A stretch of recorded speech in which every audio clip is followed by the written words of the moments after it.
I'm like the 90s Rave Martyr. Basically. Here we go.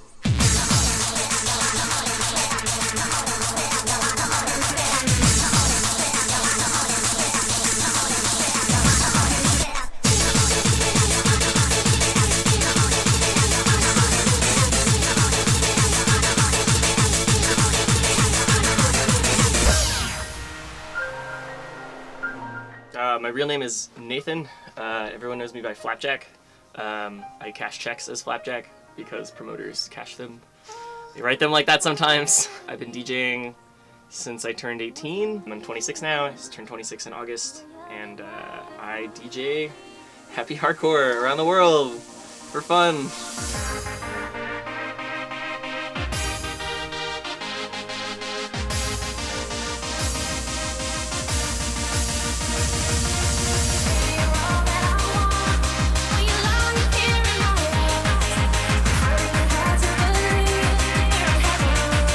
I just started DJing out of necessity to pay for the records that I kept buying, and that was it. It was just kind of, if I didn't do it, the songs would like disappear, because every so often they just get taken down from YouTube again, and they're just gone. Like a whole label will just be gone, and it's not even available to like buy digitally. It's just gone. I have 2,800 records total, I think now.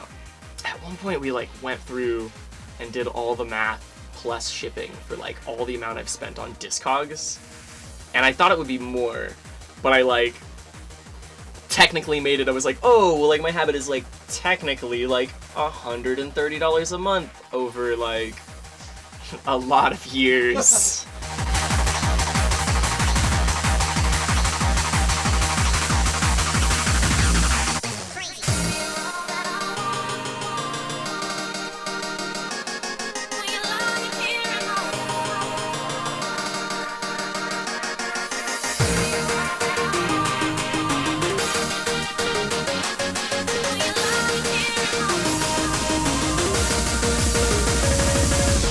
I used to just go to thrift stores all the time and find piles of like rave pants and stuff like that. And it used to be super easy until, I want to say until like Depop existed, and then like that was like a job. I mean, like people do that. People go to thrift stores and just, they know all the brands and stuff.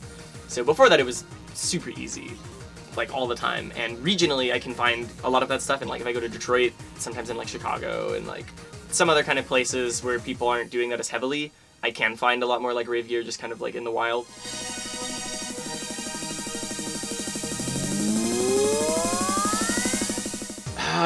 Man, I don't really have a lot of advice for confidence. I guess just like not care about other people, which is like easier to say because the thing I do is like so out there, and people so often comment like just bizarrely like kind of negative, weird stuff towards me, which is like, alright, like, whatever.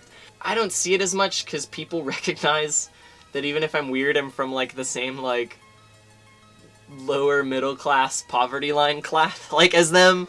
So if there's some dude that looks threatening as hell and he comes up to me kind of saying something, he gets the vibe. I'm just like, dude, like I'm also poor, haha, like art. He'll be like, that's what's up, and like there's that bonding. So everyone's kind of, it's like a unique kind of thing in larger metropolitan areas where everyone's kind of on this same understanding.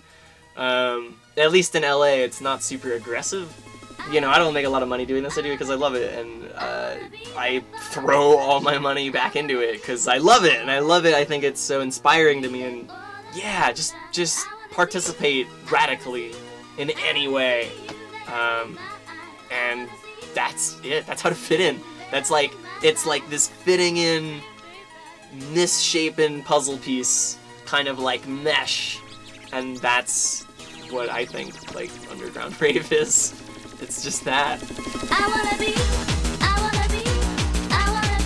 for that sunshine. I wanna be there for that sunshine. I wanna see you there in my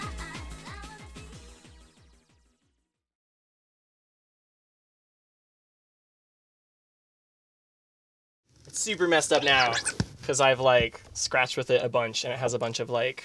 It has a bunch of. DJ Flapjack in the mix. It has like a bunch of that stuff on it. But this one's great because there was one time when I had to get an STD test, and my doctor, I was the only doctor that could see me in this time frame, didn't have an STD, but he called and left the voicemail on the family message machine to tell me I did not have an STD, and I put it on this record. Nate, hi, this is Gary Canaway calling. I just want to let you know your blood test came back all negative. All the STD tests were negative. If there's any questions or problems, give me a holler. Sorry I missed you. Take care. Happy New Year. Bye-bye.